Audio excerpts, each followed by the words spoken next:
Olá, bem-vindos ao Rede Poderosa. Eu sou Patrícia Quartarolo e estou aqui com Caio Lima. E aí, Pati? Último livro do ano. Último. O Livro de doidão. último, aquela categoria especial que a gente separa, especialmente, na verdade, para você escolher o livro do ano, que é a Isso. categoria livro de doidão. Você nomeou livro de doidão, que todos Isso saibam aí. disso. E aí é sempre a categoria de dezembro, que é pra gente ficar feliz, né? Ler um livro mais fora da caixa, um livro diferentão. É. Normalmente a gente gosta. Isso. Eu coloquei livro de doidão não pelo fato do livro acontecer coisas doidonas, mas por ser uma experiência narrativa Uhum, diferente. Que a gente isso. vai sentir algum tipo de estímulo diferente lendo. A tentativa é essa. Até agora tem dado certo. Uhum. E aí, Boas opções. né? Então, vamos continuar. Time que tá ganhando não se mexe. Pois é, muito bem. Falando nisso, a escolha desse ano foi Ace Ruaz, da Sara Gallardo, com tradução da Mariana Sanches, que saiu aqui no Brasil pela Relicário, numa edição muito bonitinha. Vale a pena Linda. procurar de verdade, tá muito boa essa edição. O conteúdo pró, né, o conteúdo pós-livro, né, o pós-fácil, pré-fácil, tudo, tá muito bom também. Mas eu vou começar com a pergunta clássica, né? De onde você tirou e como você escolheu Ace Ruaz? Então, eu pensei em uma experiência que fosse muito latino-americana Uhum. e que promovesse um contato direto com povos originários da América, né, os povos ameríndios. Em como se dá esse contato através da linguagem, principalmente, Uhum. sacou? E aí, pesquisando, eu fui separando opções e eu acho que Exerroaz, de primeira, me veio como essa grande experiência de comunicação e de Uhum. tentativa de se colocar como, né, de se compor, de ser enunciado. A gente falou aqui, né, na questão declaratória do capitalismo de vigilância, né, você declara alguma Uhum. coisa. Então, como é uma pessoa se declarando, tentando se declarar, tentando se encontrar, que é a premissa de Ruaz, esse índio que foi colonizado e que tá tentando encontrar um caminho próprio, tá tentando encontrar uma voz que fala com ele o tempo todo. A gente só fica nesse jogo de quem é essa voz, qual voz é essa? É ele Uhum. falando com ele? É um ser metafísico? É uma outra pessoa? Enfim. Então, acaba que foi mais ou menos nessa. Eu queria testar muito essa questão declaratória e pelas minhas leituras prévias, né, de opiniões e tal, pegando diquinhas com amiguinhos que a gente tem por aí. Eu achei que Eze Roaz foi um caminho muito maneiro e também aí prestigiando nossa querida editora Relicário. Eu acho que talvez não seja a primeira vez que aparece aqui. Se for o primeiro livro, é o primeiro livro show, que vale a De pena. muitos, né? A gente tem acompanhado também a Sim, produção deles e tem muita coisa boa. sim. Editora independente, que faz um trabalho muito bonito, principalmente com autoras latino-americanas. Então acabou que foi um casamento perfeito, um livro-livro fenomenal, tanto na questão dos extras, né, prefácio e pós-fácil, quanto na questão Uhum. visual também. É um livro muito bonito, Também acho. né? Então acabou que casou, tem estilo, é maneiro, é esquisito, é a cara do Rede Poderosa. Pô, eu vou te falar, eu leio os livros sem saber nada sobre eles, né? Muito Sim, pouco. Na verdade, quando a gente escolhe os livros, a gente se baseia em muito pouca informação para colocar o livro lá, né? Por isso que às vezes a gente também escolhe umas bombas meio sem querer. A ideia não acontece. é saber muita coisa do livro. Então, eu peguei o livro só pensando, livro de doidão, Caio escolheu, vamos ler. E eu confesso que eu fiquei um pouco. Como é um encontro, né, da Gallardo com um índio, que eles chamam, é um Wishi, ou Vishi, eu não sei como falar, É. o Agora, indígena Vishi, do Chaco, no Chaco argentino. Como eu não conhecia muito a história da Gallardo, que é uma autora que depois a gente vai descobrir que foi muito apagada, apesar de ser muito original, né, na literatura latino-americana, eu fiquei meio confusa da linha do tempo do livro. Eu falei, puta, será que ela tá falando, se esse encontro aconteceu 1500, 1600, né? Porque é muito puro, é muito, como ela tá contando a história do Ruas contada por ele mesmo, é muito pura a história. E eu pensei, puxa, cara, se ela tivesse tido essa conversa em 1600, era capaz de ser a mesmíssima conversa. sim. Até a forma como os argentinos chegam, né? O povo que não é indígena chega e toma conta do acampamento. é uma coisa meio bizarra e mexeu muito com a minha cabeça a questão temporal do livro, assim, ou a questão atemporal do livro, de que ele pudesse ter sido escrito agora, que ele foi lançado em 1971, Isso. originalmente, mas podia ter sido em 1671, e talvez fosse a mesma história. Eu fiquei tipo, eu fiquei mesmerizada com isso. Você É. teve uma experiência similar, não? E é esquisito quando ela começa a falar sobre carros, né? Por exemplo. Tem uma Foi parte. aí que eu me toquei que É, era um livro recente. exato. Foi nessa hora. Porque você fica meio que em choque, mas eu acho que é o grande ponto do livro, né? Que essa população, a população ameríndia, de uma maneira geral, mas aí a Argentina guarda suas particularidades, é uma população que foi ostracizada de uma maneira muito forte. Uhum. Então a realidade que eles procuram sair, né, o pensamento que eles acabam procurando, que o Eisenhower principalmente vai tentando se desvencilhar, ele é um pensamento extremamente antigo mesmo, como se fosse em 1670, sabe qual é? Essa parada, o ostracismo do campo, dos Uhum. pampas, do charco, ele dá esse ar de atemporalidade, sabe? Porque a gente meio que realmente esquece dessa região, que ela existe. Até porque Verdade. a concentração urbana da Argentina, eu acho que tipo, é de uma densidade muito, muito sinistra pro centro, né? Buenos Aires, assim, a grande Buenos Aires e tal. E mais algumas cidades que são grandes, mas os charcos, eles são muito pouco povoados, muito pouco explorados, assim. Tem uma parada demográfica também que é importante. Então, essa sensação de estranheza e de temporalidade, ela é muito real, mas em relação à nossa leitura, e também é muito real na vida, né? Na realidade. Quem faz muito bem isso também é a Selva Almada. Uhum. Ela trabalha muito, muito bem essa imensidão argentina, assim. Só que, se a gente for até fazer um paralelo aqui pro Brasil, não é tão diferente, sacou? Do Não, exatamente, é. que acontece principalmente no norte e nordeste. Ainda mais porque o Eccerroaz é um indígena evangelizado, né? Evangelizado. Ele fala de Deus, ele acredita que ele tem uma missão na Terra, ele realmente aceitou essa evangelização muito forte, ponto dele também ser visto como um líder religioso da comunidade, né? Em alguns Isso. momentos. Então, assim, essa questão da religião também me pegou bastante, porque, de novo, incrivelmente atual. E Total. também antiga. Entende? Tipo, se fosse de novo os jesuítas chegando, seria exatamente a mesma coisa. É. Então esse livro me deu um nó na cabeça nesse sentido. Essa questão da evangelização acho que é uma questão importante, né? Porque acho que mostra a questão toda da assimilação forçada também, né? Dos indígenas, que não foi só no Brasil, obviamente. Então acho que é muito importante ela trazer isso também da Argentina. E ele trabalhava, né? Quando eles se conheceram, como auxiliar de cozinha, né? Ele tinha um emprego super banal, que é muito bizarro porque não casa muito, né? Com a imagem que ele faz de si mesmo. É muito estranho você pensar que foi assim que eles se conheceram, quando ele trabalhava na cozinha de um hotel, e aí ele foi contar a história dele pra ela, e dá pra ver que ele tem uma certa, ou pelo menos eu percebo que ele via uma certa grandeza na própria história. E ser um auxiliar de cozinha não fazia parte daquilo. E aí meio que, tipo, quantas vidas cabem numa vida, né? Ele é evangelizado, mas ele trabalhou dentro do livro, da ficção, no caso, né?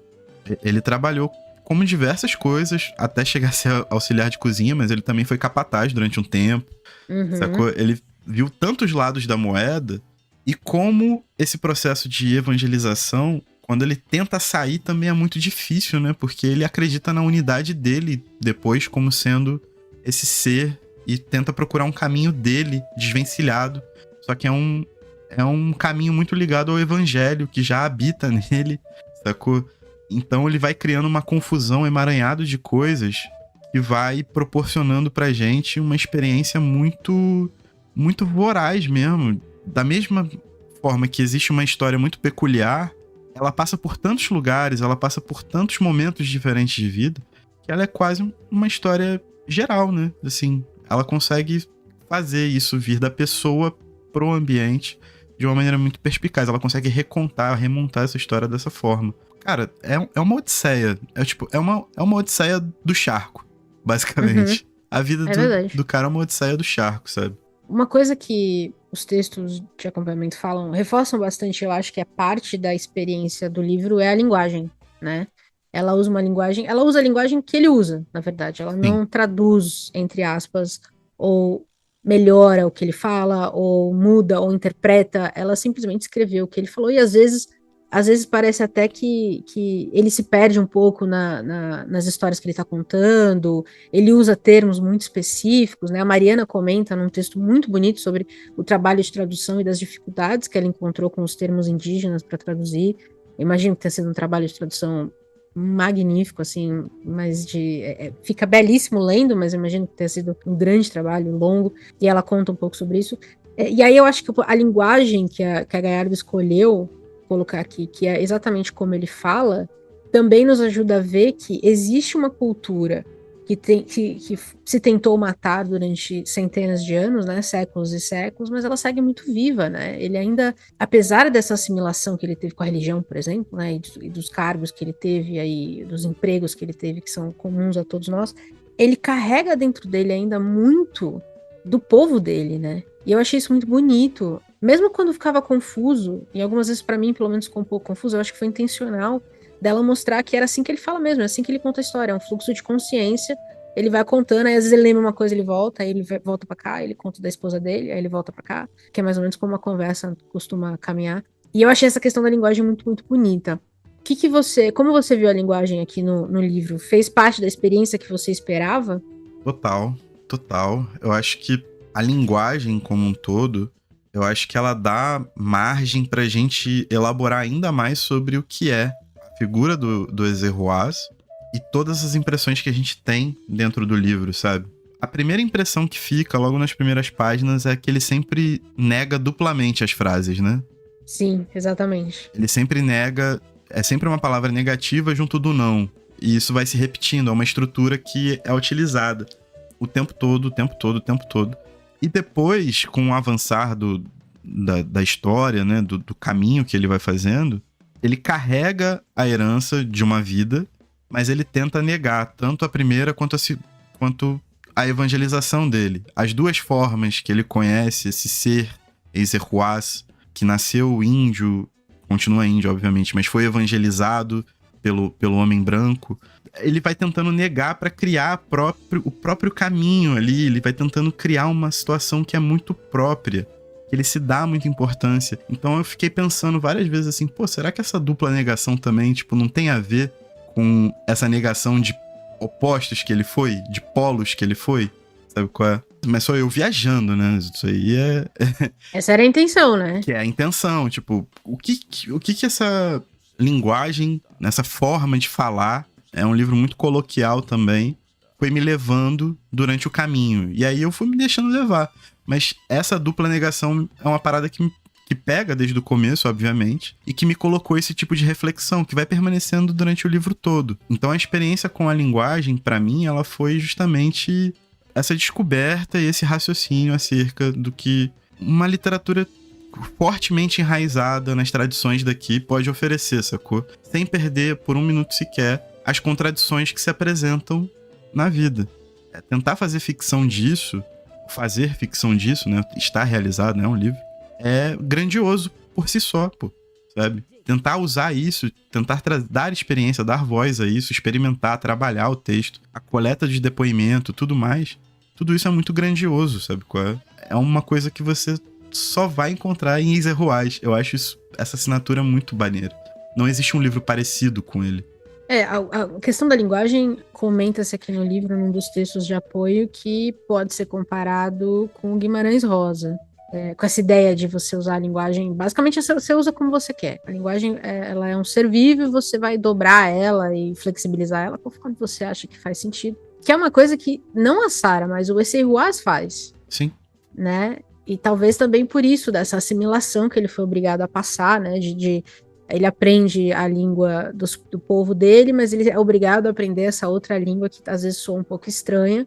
E aí ele, da cabeça dele, vive esse constante embate entre as duas, e aí ele criou ali um meio termo que fez sentido para ele. E ela coloca exatamente desse jeito no livro.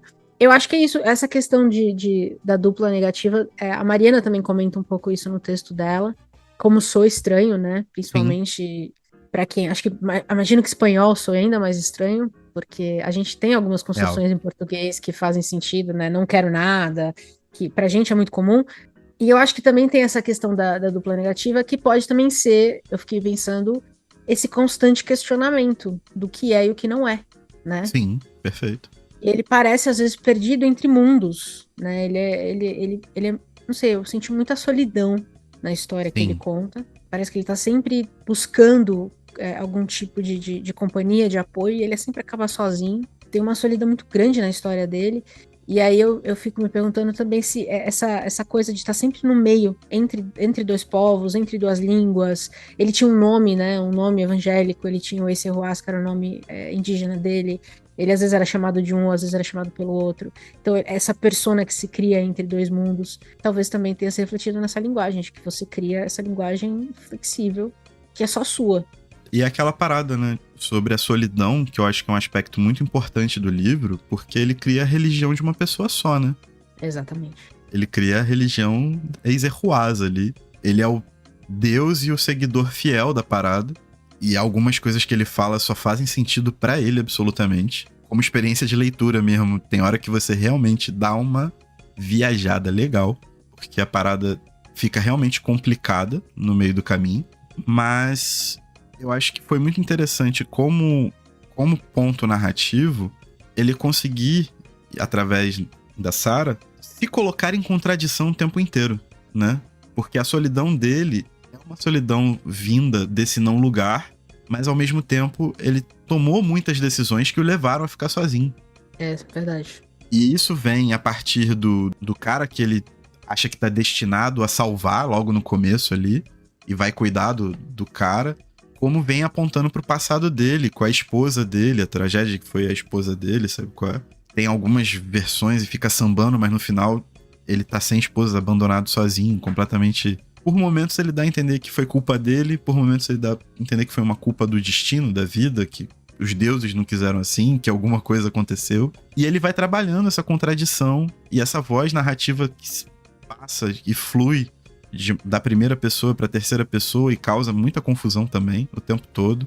Mas às vezes ele se porta como um deus falando, né, aos homens, e às vezes é ele falando sobre ele mesmo. Tudo isso vai enriquecendo esse caldo, vai deixando sabores, cheiros brotarem de uma maneira que é muito forte, muito espinhosa, mas também muito sensível, sacou? Não tem como você também ignorar e não se sensibilizar, não se solidarizar em vários momentos com essa figura.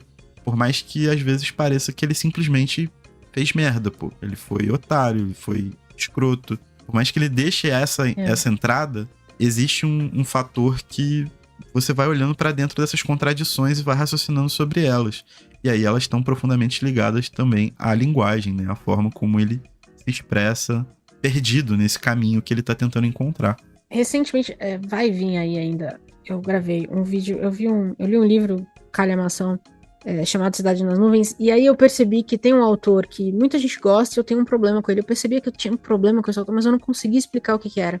E aí eu tava gravando o vídeo e eu percebi que meu problema com ele é que todos os personagens dele, o Anthony Doerr, eles são muito bonzinhos. Todo mundo, tudo que faz tem boas intenções, todo mundo, mesmo quando erra, a intenção era boa, essa é uma boa pessoa. E aí eu acho que quebra um pouco essa expectativa do que é ser humano, que é ser essa contradição constante entre ter boas e más intenções, fazer o certo e o errado, quer você tenha tido a intenção disso ou não. O que me pegou muito em Serroaz é que mesmo quando ele tá contando a história e você fica questionando se o que esse cara fez, e se foi culpa dele, se ele fez alguma coisa errada, se ele fez alguma coisa ruim, maldosa, não existe um julgamento moral dele mesmo, né? Ele não tem, eu não senti que ele não analisa a vida dessa forma, com essa questão moral que a gente tanto traz no tempo inteiro. Não existe certo e errado, foi só o que aconteceu. É um pouco mais cru a forma como ele se vê. E isso também se traduz na forma como a Gallardo conta a história, porque fica claro que, assim, mesmo sendo um indígena evangelizado, tem algumas questões, principalmente essa questão de moral, de certo e errado, que ele sabe. Por exemplo, quando ele encontra a irmã da falecida esposa. Ele sabe, mas esse julgamento moral não parece existir da mesma forma que a gente tem, o que eu achei muito interessante. E, de novo, acho que a questão temporal também mexeu com a minha cabeça nesse sentido, porque a gente está falando de 1971, foi ontem, basicamente, dependendo, né, na linha do tempo do mundo, faz 2 dias. Então, é muito interessante você ver um indígena tão próximo de nós, que tem uma certa assimilação religiosa, mas não tem uma certa assimilação moral, se é que eu posso dizer dessa forma. Eu acho que faz parte desse entre mundos que ele vive mesmo. Ele não nasceu com essa moral evangélica, essa moral cristã. Ele foi colocado nisso, e dentro disso ele assumiu funções em que ele foi obrigado, inclusive, né, pela função a torturar, a ter os seus como inferiores dentro de uma posição. Ele passou por outras diversas funções para tentar sobreviver, para tentar comer mesmo. E de repente ele não quer se ver mais naquilo. Só que você tá no meio disso, né? Você fazer uma síntese racional sobre aquilo que você tá querendo elaborar enquanto você tá elaborando é muito difícil. A primeira coisa é que ele realmente não tem o mesmo sentido de moral que nós temos pra fazer alguma coisa. Não adianta, porque a gente foi baseado nossa vida inteira, toda a nossa carga cultural é baseada nisso. Então não adianta a gente falar que, não, que não sei o quê, porque ao mesmo tempo que a forma religiosa que ele usa é uma forma muito parecida do evangelho que ele saiu, sacou? Só que para com ele dentro de uma leitura que ocupa a natureza num plano muito principal ali, de uma salamandra, né, que tá na capa do livro, que dá o recado derradeiro para que ele escolha essa nova vida, esse novo caminho que ele não sabe qual é. E ele se desenvolve dessa forma. É muito saudável que a gente tenha contato com isso, sacou? É muito saudável que a gente compreenda que existem outras formas de ver, de vivenciar a literatura, né? Porque é isso, a gente leu isso a partir de um livro que foi sintetizado, que foi escrito pela Sarah Gallardo, e que a gente tenha contato com novas formas e alternativas de enxergar a realidade, inclusive, que confrontem aquilo que a gente entende como moral. E eu acho que o Ezer-Roaz, ele simplesmente ganha o espaço, ele ganha a atenção por ele se permitir ser essa contradição, por ele se permitir ser esse homem em busca, sabe? Por mais que ele esteja viajando na maionese, falando as maiores abobrinhas do mundo, que acontece no livro também, ele se permite ser esse cara procurando o espaço dele. Ele sabe que ele não pode recuperar um passado primeiro, e ele nem demonstra exatamente querer isso, mas ele carrega essa carga com ele. Ele sabe não querer mais esse caminho do evangelho, onde ele assume e sente, até se ressente, sente culpa sobre algumas ações que ele toma. E ele não tem medo de testar esse novo caminho. E ele enche o saco lá do cara que ele vai tentar ajudar o tempo todo. E ele vai... O Paqui. Ele bate cabeça... Ele tenta, ele erra, ele acerta, ele se mostra um cara cuidadoso, às vezes ele se mostra um cara completamente desleixado. E ele é um poço disso, de um cara em busca, sabe? E é o mesmo caminho que a linguagem faz, né? Ele tá em busca de falar, ele tá em busca de declarar. Então o livro vai te dando essa dimensão com uma experiência. Você experimenta esse local, um pouquinho que seja, né? Se a literatura possui um bem, quer se colocar no lugar do outro, esse papo todo, né? Literatura. Empatia. Exato, empatia, amor, pessoas dos livros. Todo mundo de otário. Mas enfim. Se a literatura pode fazer alguma coisa, é fazer com que a gente experimente as coisas, sabe? Que a gente tenha, através da palavra, através do exercício de leitura, esse questionamento estético.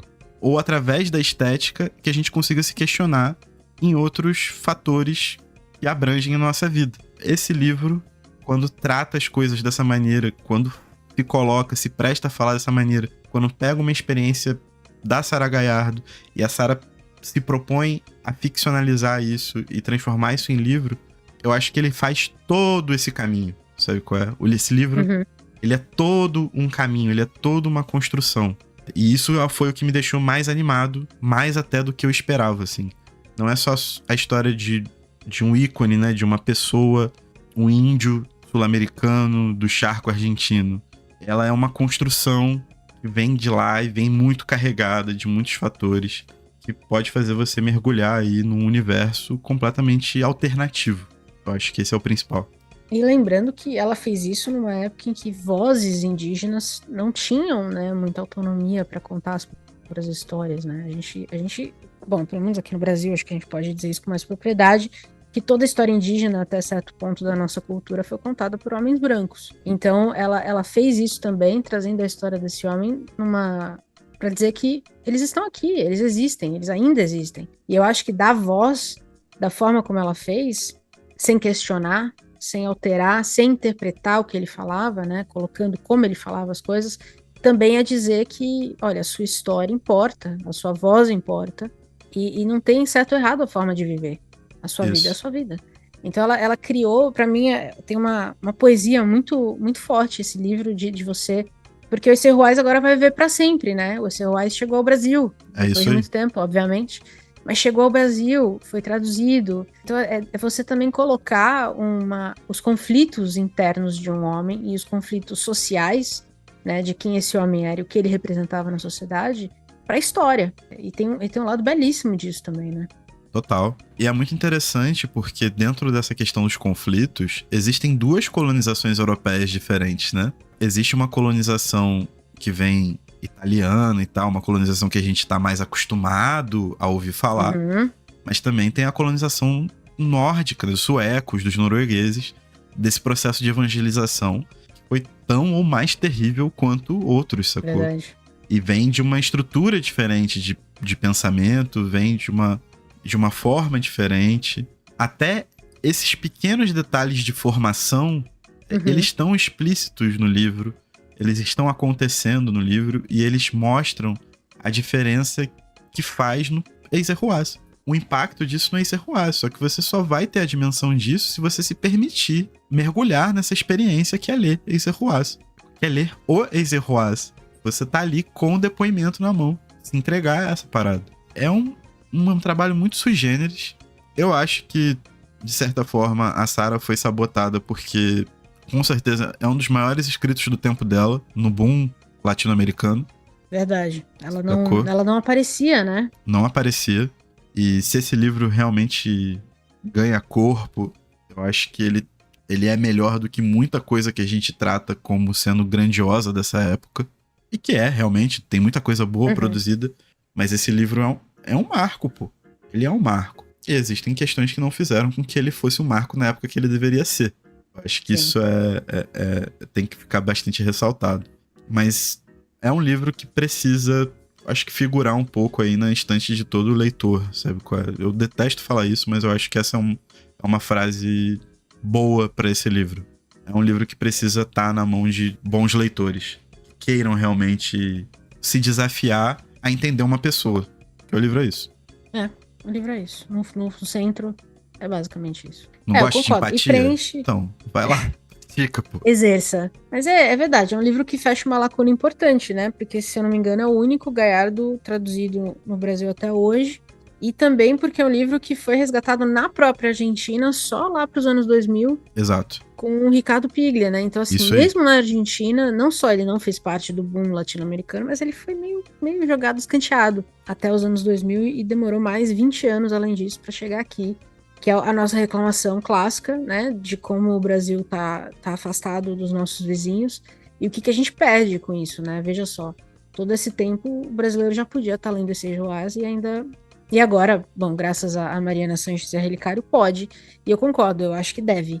Porque a experiência indígena latino-americana ela não é igual, ela não é Perfeito. uma experiência única em todos os países, e a gente tem visto, né, os nossos povos originários falando mais, aparecendo mais, tendo mais voz. Então acho que é importante também entender como é que foi na região. Acho que é uma conversa que a gente não pode deixar de ter, né? Sem perder de vista que a gente não pode replicar o nosso caráter moral para que essas Uhum, narrativas sejam amplificadas, sacou? Elas precisam existir e conviver e ganhar espaço no nosso ambiente e não serem moldadas ao nosso ambiente. Se existe um momento para que isso aconteça, elas precisam estar, elas precisam habitar e as alternativas precisam estar presentes. Esse é o, é é o isso. grande ponto, com uma mensagem estética muito forte também, né? Existe um trabalho estético que não pode ser deixado de lado. Então, é isso. Além da história ser muito boa, existe uma assinatura muito forte, onde a mensagem realmente faz sentido, não é só uma mensagem moralizante. Vamos cuidar da estética, galera. É aesthetics. Exato. Não é só no Instagram que ela existe. Exatamente. Mas muito bem, acho que a gente encerra o ano muito bem, de verdade. A gente teve altos e baixos esse ano, mas acho que a gente fecha com chave de ouro. A gente tem tido bons anos, né? Bons fechamentos de ano. Ano passado a gente também fechou muito bem com o Vaca de Nariz Sutil. Sim. Então acho que conhecer a Galhardo esse ano foi um dos grandes altos, assim, pontos altos do meu ano. Gostei bastante, espero que venha mais coisa dela pra cá, né? Se eu não me engano, tem um livro de janeiro que foi traduzido pela queridíssima Ellen Maria Vasconcelos, que a gente já trouxe aqui. Olá. Saiu pela Moinhos faz um tempinho, só que também é aquela parada, né? Não entra na linha de frente de divulgação, enfim. Mas tá aí a memória. Tá bom, fica a dica então. Leiam Ace Roaz, da Sarah Galhardo. De novo saiu pela Relicário. E fiquem de olho na Relicário como um todo. Tem muita coisa boa pipocando lá. A gente sempre tenta trazer um pouquinho de editoras independentes aqui pro podcast. Eu sei que nem sempre é fácil, né? Porque tem muito livro grande que tá sendo discutido, que a gente também quer trazer. Mas se vocês viram o nosso planejamento de 2024, tem bastante coisa fora da caixa ali, acho eu. Então eu vou deixar linkado aí onde dá para linkar o vídeo, se vocês quiserem assistir, se vocês não assistiram. A gente tem um planejamento muito forte e ano que vem com força de novo. Então fiquem de olho. E eu acho que a mensagem final é isso. Leia esse Ruaz, vá de cabeça aberta, quebre preconceitos e foque na estética. Isso aí, se entregue à experiência. Isso sim não é um livro gourmet. Fato. Mas a experiência é o que vale. Muito bom. E é isso. Temos episódio? Temos episódio. E tchau. Tchau.